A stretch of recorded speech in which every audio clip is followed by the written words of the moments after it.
أشهد أن لا إله إلا الله وحده لا شريك له وأشهد أن محمدا عبده ورسوله أما بعد فأعوذ بالله من الشيطان الرجيم بسم الله الرحمن الرحيم الحمد لله رب العالمين الرحمن الرحيم مالك يوم الدين إياك نعبد وإياك نستعين اهدنا الصراط المستقيم صراط الذين أنعمت عليهم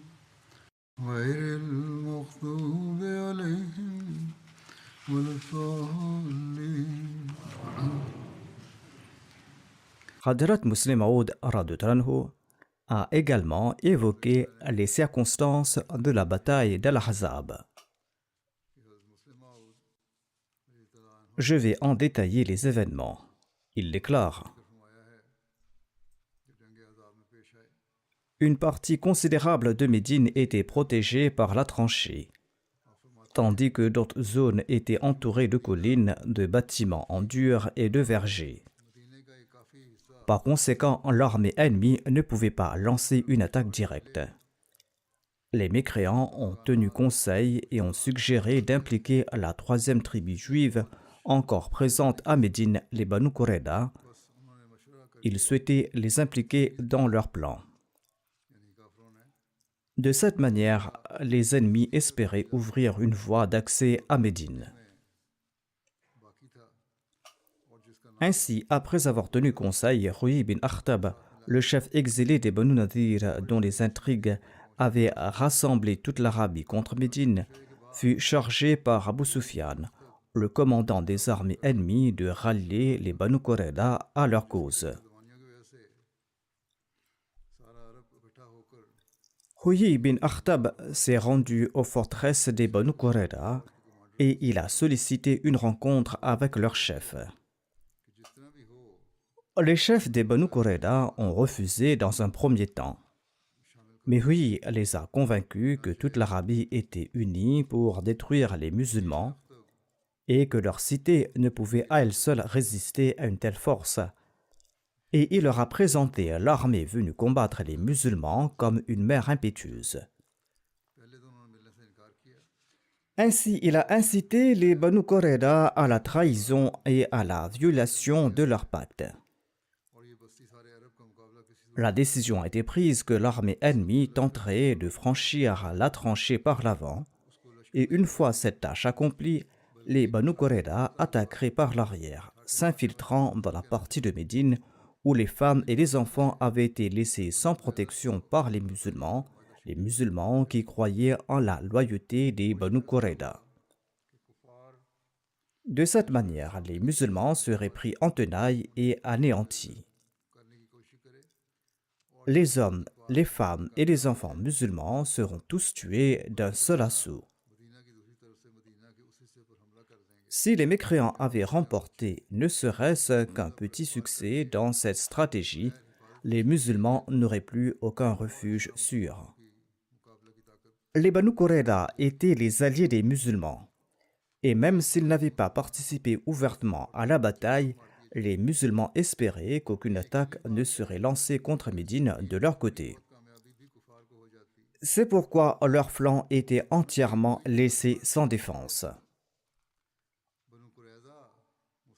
Les Banu Qurayda et les mécréants, ayant évalué la situation, ont décidé que même s'ils s'alliaient ouvertement avec les mécréants, ils ne les aideraient pas visiblement de peur que les musulmans ne renforcent la défense de cette partie de Médine. C'était là une ruse très astucieuse. Ils voulaient éviter tout assaut venant de la région des Banu Qurayda pour que les musulmans n'aient pas de soupçons. Cette stratégie était très dangereuse. En trahissant les musulmans au moment où les forces ennemies attaquaient de manière décisive et en se joignant aux ennemis, il rendait la défense de la partie de Médine où se trouvaient les forteresses des Banu Qurayza complètement impossible. Mais ce n'était pas uniquement la sécurité qui était rendue impossible. Ce n'était pas là le seul problème, mais le danger d'une attaque avait également considérablement augmenté. Dans ces circonstances, l'inquiétude des musulmans était tout à fait naturelle et il était nécessaire de faire des efforts pour y remédier. C'est pourquoi le saint prophète Mohammed sallallahu alayhi wa sallam a décidé de désigner 500 hommes pour assurer la sécurité de Médine. Les biographes ont décrit cela en ces termes. Lorsque les musulmans ont appris que les Banu Qurayza avaient rompu leur traité, leur peur a augmenté et les musulmans se sont inquiétés pour leurs femmes et pour leurs enfants.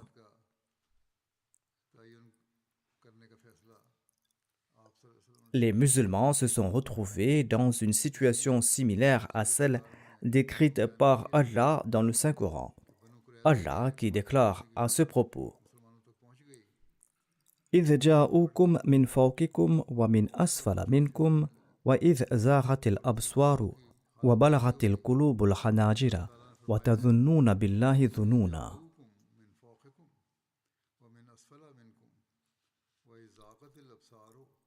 Lorsqu'ils tombèrent sur vous, de dessus de vous et d'en dessous de vous, et que vos regards devinrent éperdus, et que vos cœurs vous montèrent à la gorge, et que vous avez entretenu des suppositions indignes au sujet d'Allah.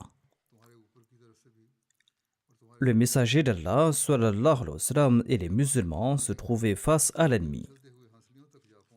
Ils ne pouvaient pas quitter les lieux et ils montaient la garde à tour de rôle aux différents endroits de la tranchée. Les biographes ont mentionné 8 endroits autour de la tranchée où la garde était assurée. Et le tout était sous la supervision de Zubair bin al-Awwam. Les Banu Qurayza ayant rompu leur traité et s'étant alliés aux tribus assiégeantes faisaient l'objet de rapports indiquant qu'ils pourraient attaquer Médine à tout moment.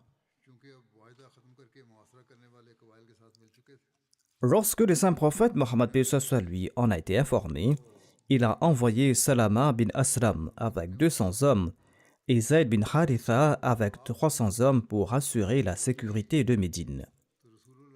Et il leur a ordonné de monter la garde à différents endroits pendant la nuit et de lancer régulièrement le takbir, c'est-à-dire de lancer régulièrement le slogan Allahu Akbar. Hazrat Mirza Bashir Ahmad Sahib a commenté à ce propos en ces termes.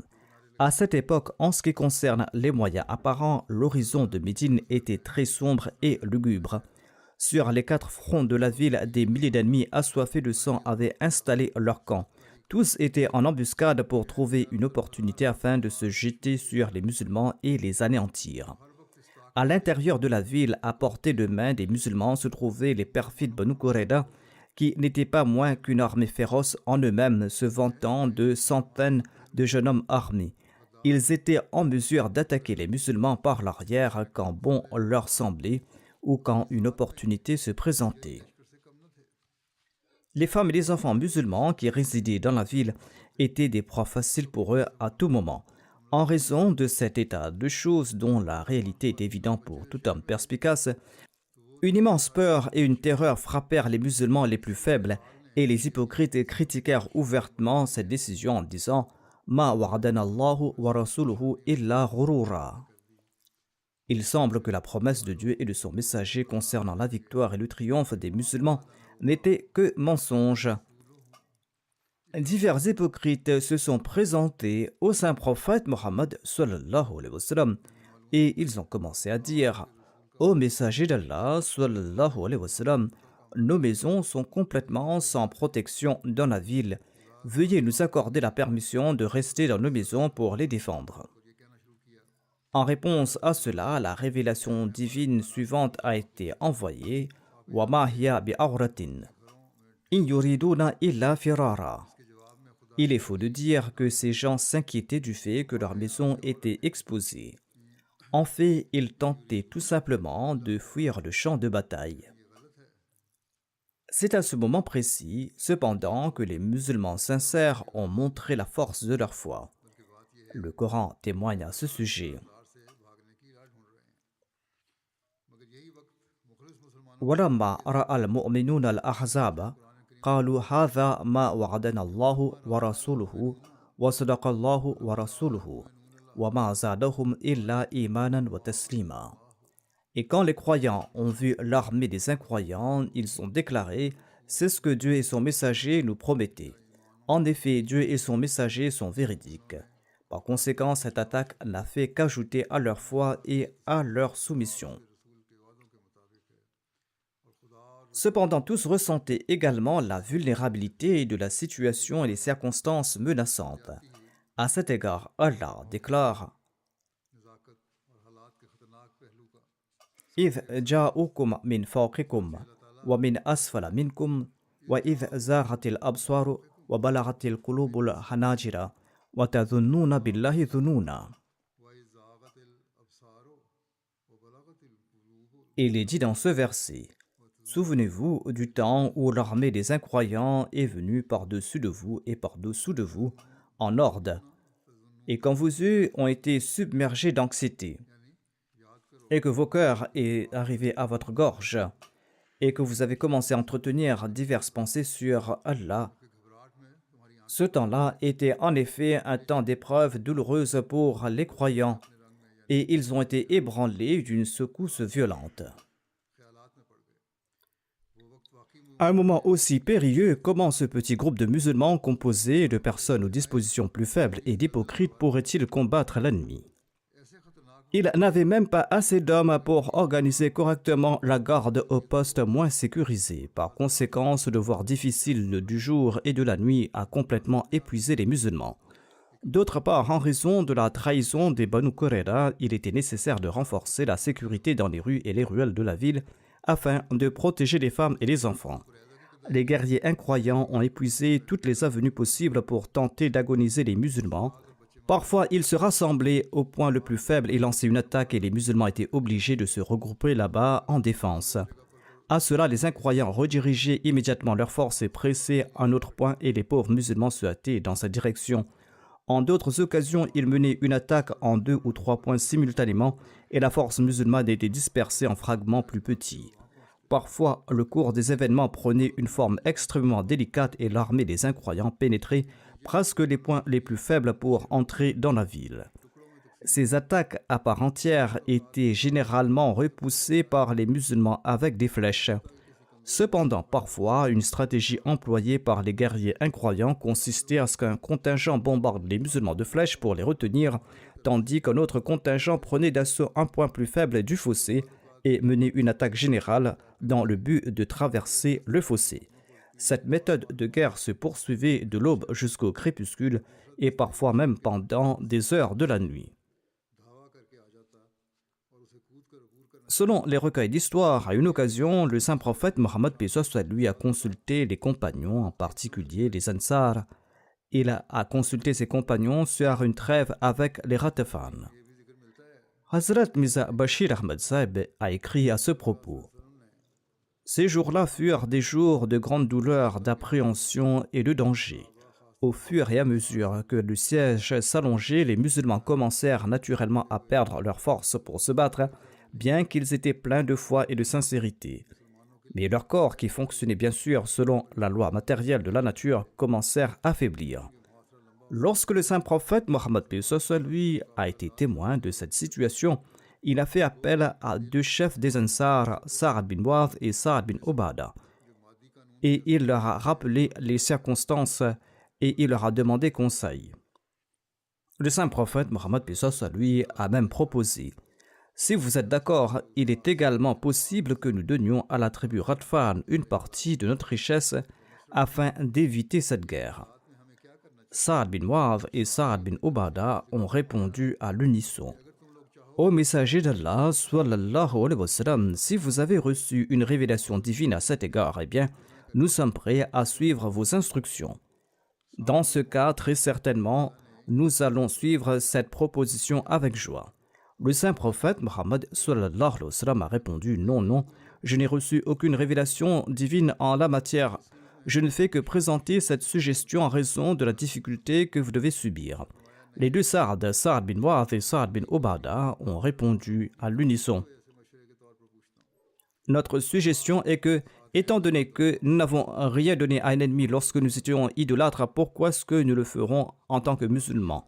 Par Dieu, nous ne leur donnerons rien d'autre que les coups de nos épées. C'est-à-dire, c'est la guerre. Le saint prophète Mohammed P. lui était inquiet pour les Ansar, qui étaient les résidents natifs de Médine. De plus, en cherchant ce conseil, la seule intention du saint prophète P. lui était peut-être de recueillir des informations sur l'état d'esprit des Ansar, s'ils étaient inquiets de ces difficultés ou non. Et si c'était le cas, il souhaitait les consoler. Ainsi, le saint prophète Mohammed sallallahu alayhi wa sallam a accepté avec joie la proposition des deux Sa'd et la bataille a continué. Comme mentionné précédemment, bien que la tranchée constituait une solide défense, cela ne signifiait pas que les musulmans étaient entièrement en sécurité. Tout d'abord, les hypocrites, et en particulier les Banu Qurayda, des guerriers, étaient présents à l'intérieur même de Médine. Après avoir rompu le traité, ils représentaient une menace sérieuse. D'autre part, malgré la tranchée, certains endroits étaient vulnérables aux attaques ennemies. En raison de cette situation précaire, des gardes étaient postés en permanence à différents endroits, et le saint prophète Mohammed sallallahu alayhi wa sallam lui-même participait personnellement à ces gardes. Le saint prophète Mohammed lui assurait lui-même personnellement la sécurité de la tranchée et il encourageait ses compagnons à cet égard. Cette tâche était accomplie de jour comme de nuit.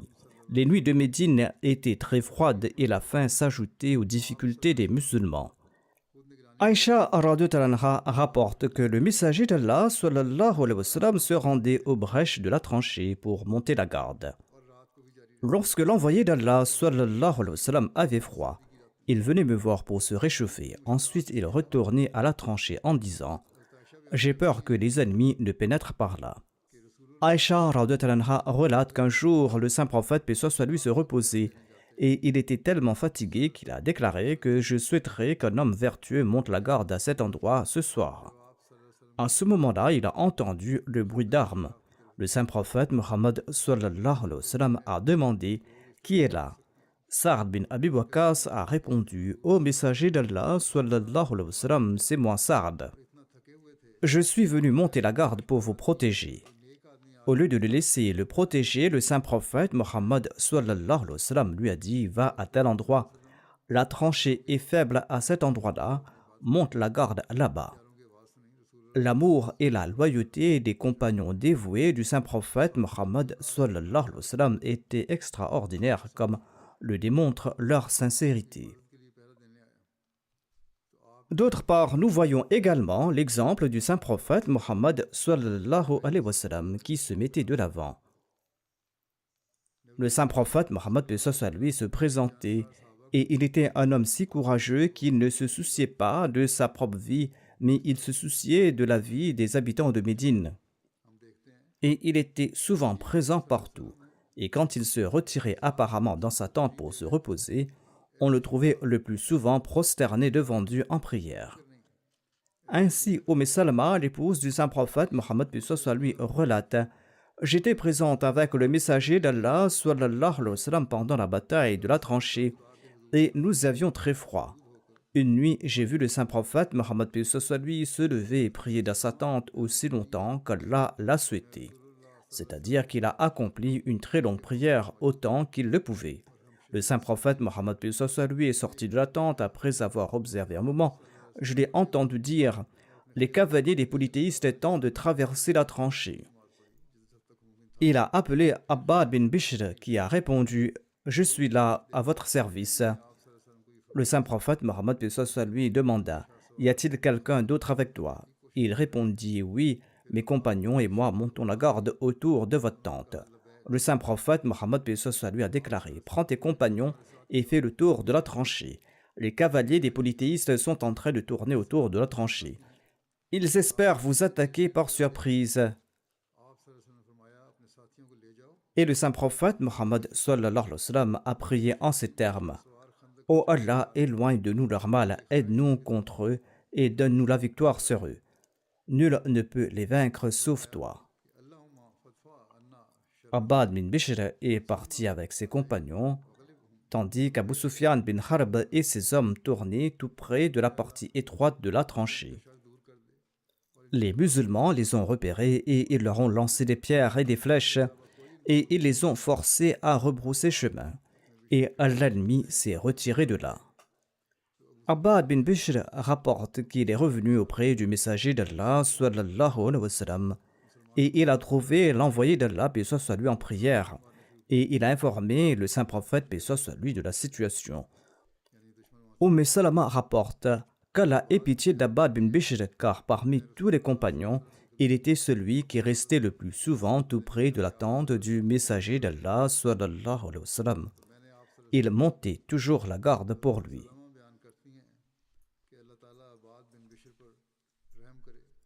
Hadrat Muslim Maud relate: le saint prophète Mohammed, paix soit lui, avec son courage et sa bienveillance envers les musulmans, se levait la nuit dans le froid pour monter la garde à cet endroit.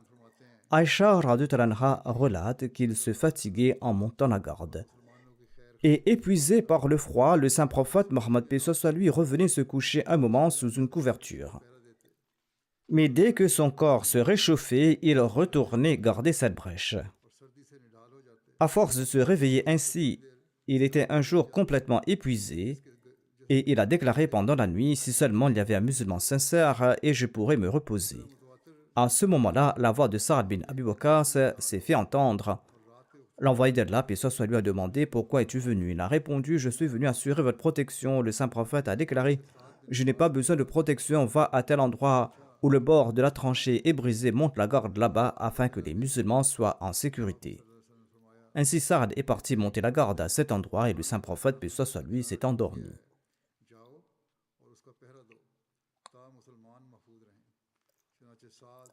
Il y a un point intéressant à ce propos. On explique que lorsque le saint prophète Mohammed sallallahu alayhi wa sallam était arrivé à Médine au tout début et que le danger était imminent, Saad était également venu monter la garde autour de la maison du saint prophète Mohammed, paix soit lui. Durant ces jours, le saint prophète a entendu le bruit d'armes de certaines personnes. Il a demandé qui est là, et Abbad bin Bashir. Hadrat Muslim Maud a écrit Abbad bin Bashir.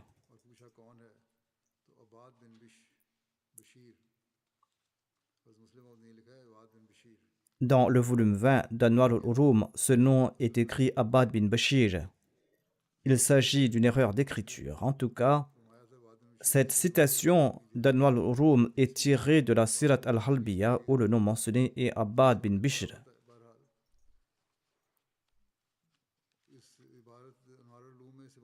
Je présente ici cette clarification parce que certaines personnes m'écrivent pour me demander: à tel endroit on trouve mention de ceci, mais vous avez dit cela, qu'en est-il de la réalité? En tout cas, le nom original est Abbad bin Bishr. Il s'agit peut-être d'une erreur d'écriture où le Muslim Maud s'est peut-être trompé. En tout cas, il dit qu'Abbad bin Bishr a dit: c'est moi, Abbad bin Bishr. Le saint prophète Mohammed lui a demandé: y a-t-il quelqu'un d'autre avec toi? Il a répondu: oui, j'ai un groupe de compagnons qui sont avec moi, nous sommes venus garder votre tente. Le saint prophète lui a déclaré: en ce moment, les polythéistes tentent de franchir la tranchée. Allez là-bas et affrontez-les et laissez ma tente. On trouve également mention d'un récit sur l'acte de bravoure de Safiya lors de cette bataille.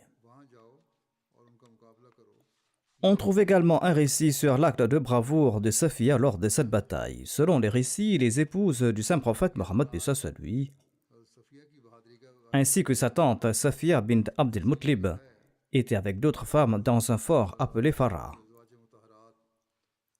C'est-à-dire les épouses du saint prophète Mohammed sallallahu alayhi wa sallam, sa tante, ses proches parents et d'autres femmes étaient dans ce fort.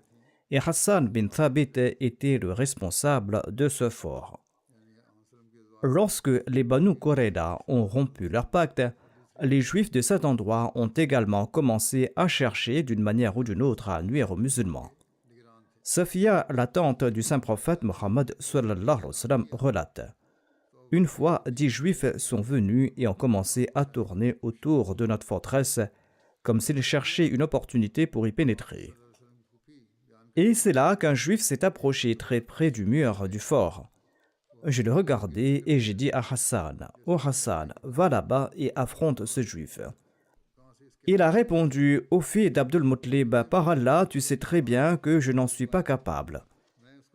Si je possédais le courage de le faire, j'aurais accompagné le saint prophète Mohammed sallallahu alayhi wa sallam. » Safiya relate: quand Hassan a dit cela, j'ai pris un morceau de bois et je suis descendu du fort et j'ai frappé si fort la tête de cet individu qui tournait autour de la forteresse que sa tête a éclaté et il est tombé mort sur place. Et je suis revenu et j'ai dit à Hassan: descends et prends ses affaires, c'est-à-dire prends tout ce qu'il possède et prends cela comme butin. Hassan a déclaré au fils d'Abdul Muttalib: je n'ai pas besoin de ses affaires. Je lui ai dit: coupe sa tête et jette-la aux Juifs pour qu'ils aient peur et pour qu'ils ne reviennent plus ici. Hassan a répondu: je n'ai pas le courage de le faire. C'est là que Safiya a décapité cette personne et a jeté sa tête vers les Juifs. Ensuite, elle est partie elle-même couper la tête de cet homme et elle a jeté sa tête par-dessus le mur et les Juifs en ont été effrayés et ils ont déclaré que nous savions que Mohammed sallallahu alayhi wa sallam ne pouvait pas laisser les femmes seules. Il y a certainement des personnes pour assurer leur sécurité et ils ont pris la fuite. Lorsque le saint prophète Mohammed lui en a été informé, il a alloué à Safiya une part du butin, tout comme il a alloué une part du butin aux hommes. Hazrat Mirza Bashir Ahmad Sahib évoque cet incident dans son ouvrage Sirat Khatamun Nabiyyin. Il déclare: le saint prophète lui avait rassemblé les femmes et les enfants de la ville dans un quartier spécial qui pouvait être comparé à une forteresse. Cependant, un nombre suffisant de musulmans ne pouvait être mobilisé pour les protéger adéquatement. Dans les moments où l'assaut ennemi sur le champ de bataille était à son apogée, les femmes et les enfants musulmans étaient pratiquement laissés sans protection et les seuls hommes qui, pour une raison ou une autre, n'étaient pas aptes au combat étaient laissés là pour les protéger. Par conséquent, profitant d'une situation comme celle que je viens de mentionner, les Juifs ont proposé d'attaquer un tel quartier de la ville où les femmes et les enfants s'étaient rassemblés. Ces gens ont envoyé un espion pour évaluer la situation dans le quartier de la ville. Et il n'a trouvé que la seule personne tout près des femmes était Hassan bin Thabit le poète, qui était incapable d'aller sur le champ de bataille en raison de sa grande faiblesse de cœur. Les femmes ont remarqué cet ennemi juif surveillant leur campement de manière suspecte. Et Safiya bin Abdul Muttalib, la tante paternelle du saint prophète Mohammed lui, a dit à Hassan: cet individu est un juif ennemi qui rôde pour acquérir des renseignements et il est déterminé à nous faire du mal. Tue-le afin qu'il ne retourne pas chez lui et pour qu'il ne nous cause pas du tort. Cependant, Hassan n'a pas trouvé le courage de le faire. Par conséquent, Safiya est allé de l'avant, il a combattu le juif et après l'avoir tué, il est tombé au sol. Puis, selon sa proposition, l'espion juif a été décapité et sa tête a été jetée du côté de la forteresse où les Juifs s'étaient rassemblés afin qu'ils n'osent pas attaquer les femmes musulmanes et qu'ils croient qu'elles étaient gardées par de nombreux hommes. Cette stratégie s'est avérée efficace. En conséquence, les Juifs ont été frappés d'effroi et ils ont fait demi-tour. Hadrat Muslim Maud a également relaté cet incident. Il déclare: les Banu Qurayza guettaient l'opportunité pour pénétrer à Médine sans éveiller les soupçons des musulmans afin de massacrer les femmes et les enfants des musulmans.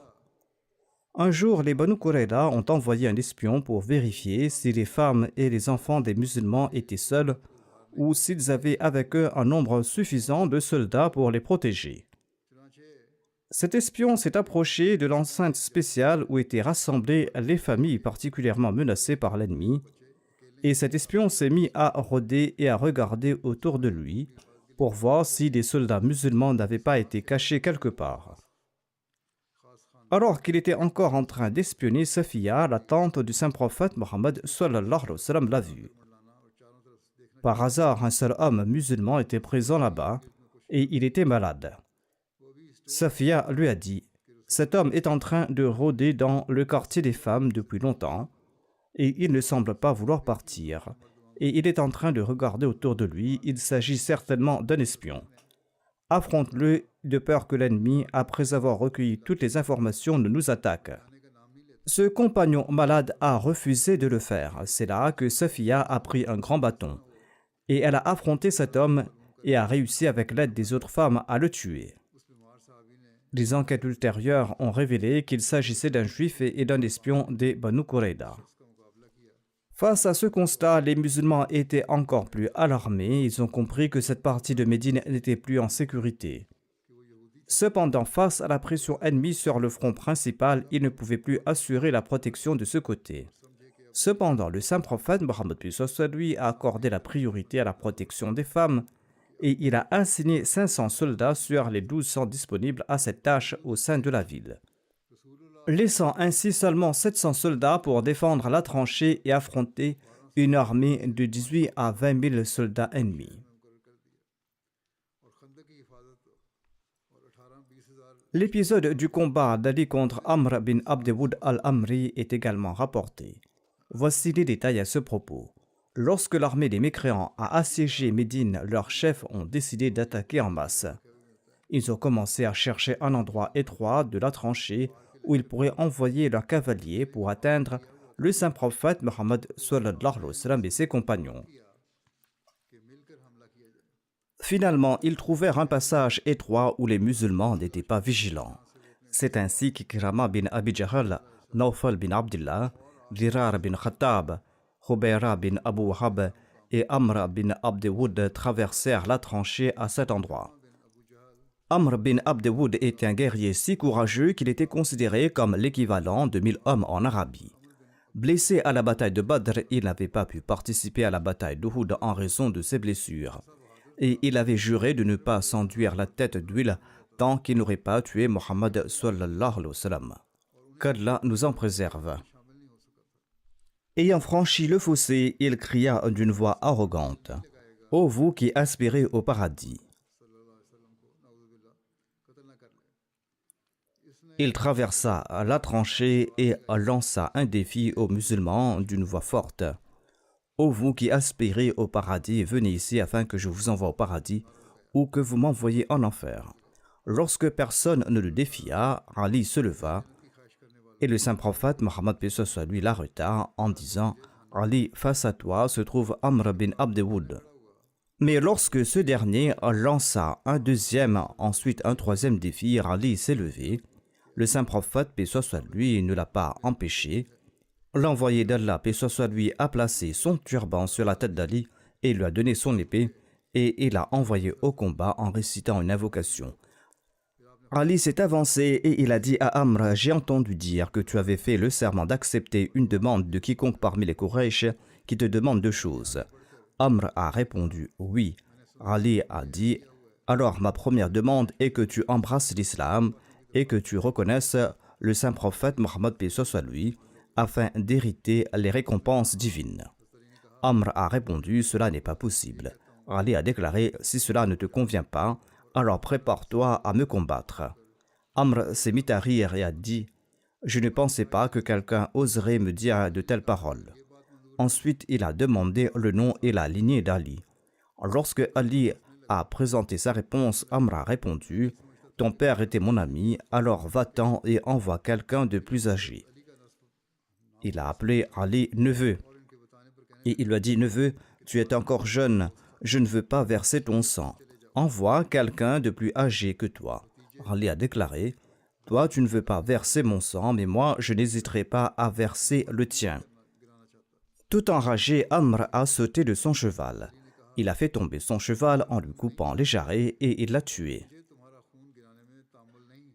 Il est descendu de son cheval et s'est jeté sur Ali comme une flamme, frappant avec une telle force que son épée a fendu le bouclier d'Ali et l'a atteint au front, le blessant légèrement.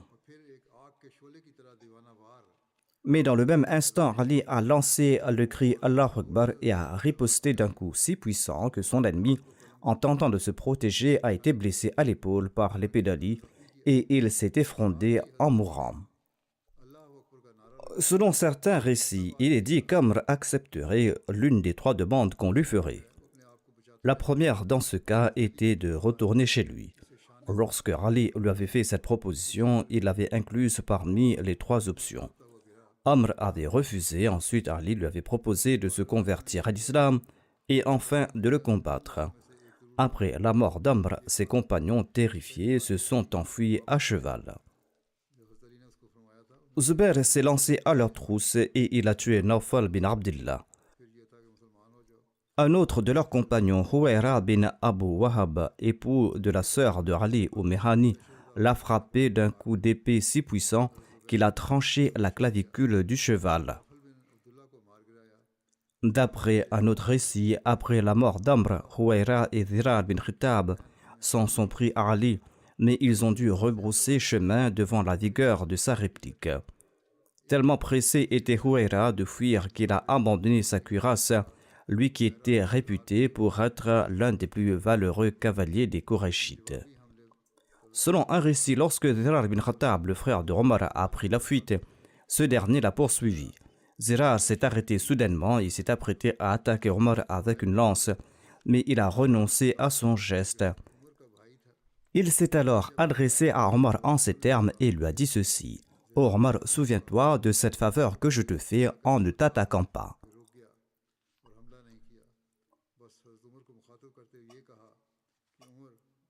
Mais était-ce là une faveur sur Omar? Quel était ici le mérite de Zirar? En fait, c'est Allah qui lui accorda une faveur, et peut-être était-ce la prière d'Omar qui a été exaucée. Car c'est ce même Zirar qui, à la conquête de la Mecque, embrassera l'islam. Il participa ensuite activement aux guerres de l'islam, faisant preuve d'une grande bravoure. Et il trouvera la mort au cours de la bataille de Yamama.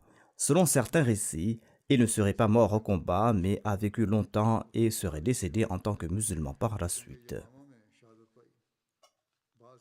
Après la mort d'Amr bin Abdewoud, les mécréants ont envoyé un message au saint prophète Mohammed à lui, proposant d'acheter son cadavre pour 10 000 dirhams.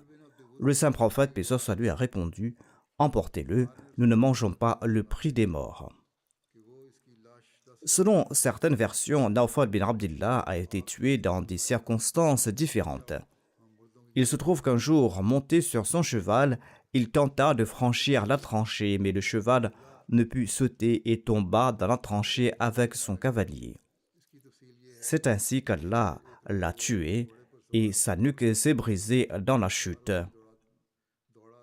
Les polythéistes envoyèrent une délégation pour récupérer le cadavre et ils offrirent une compensation au saint prophète Mohammed lui. Mais ce dernier répondit qu'il n'avait pas besoin de compensation et qu'il ne les empêchait pas de l'enterrer. Hadrat Muslim Maud a également relaté l'événement du meurtre de Nawfal. Il écrit: « Les ennemis qui attaquaient la tranchée parvenaient parfois à la franchir. Ainsi, un jour, de grands généraux païens ont réussi à traverser la tranchée et atteindre l'autre côté. Mais les musulmans ont lancé une attaque si féroce que les païens n'ont pas eu d'autre choix que de battre en retraite. C'est à ce moment-là qu'un très grand chef païen nommé Nawfal a été tué en tentant de franchir la tranchée. Il était un chef très important et les païens pensaient que si son corps était profané, il n'aurait plus de face à montrer aux Arabes. Ils ont envoyé donc un message au saint prophète Mohammed lui pour lui proposer 10 000 dirhams s'il leur rendait le cadavre de Nawfal. Ces gens pensaient que tout comme nous avions coupé le nez et les oreilles des chefs musulmans, et même de l'oncle du saint prophète Mohammed lui lors de la bataille d'Uhud, les musulmans feraient de même avec leurs chefs et qu'ils allaient ainsi les humilier. Mais les préceptes de l'islam sont d'une autre nature. L'islam ne permet pas de mutiler les dépouilles.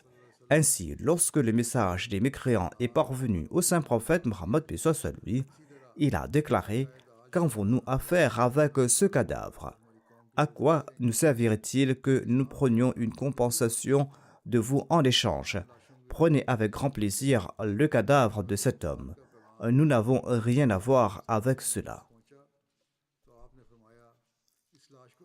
En tout cas, je présenterai d'autres détails plus tard à propos de cette bataille, Inch'Allah.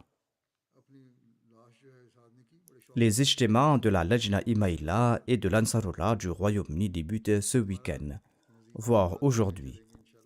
Je conseille à ces deux groupes, tout comme je les conseille aux Khuddam, de consacrer beaucoup de temps à la prière durant ces jours et d'être également vigilants quant à la récitation du Daroud.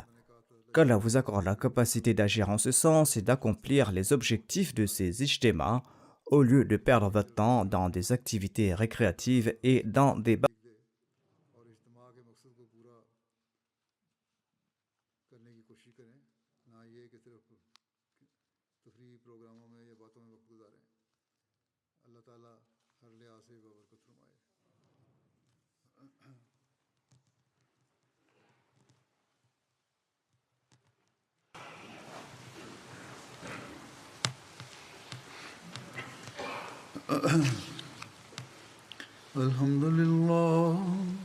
الحمد لله نحمده ونستعينه ونستغفره ونؤمن به ونتوكل عليه ونعوذ بالله من شرور أنفسنا ومن سيئات أعمالنا من يهده الله فلا مضل له ومن يضلل فلا هادي له ونشهد أن لا إله إلا الله ونشهد أن محمدا عبده ورسوله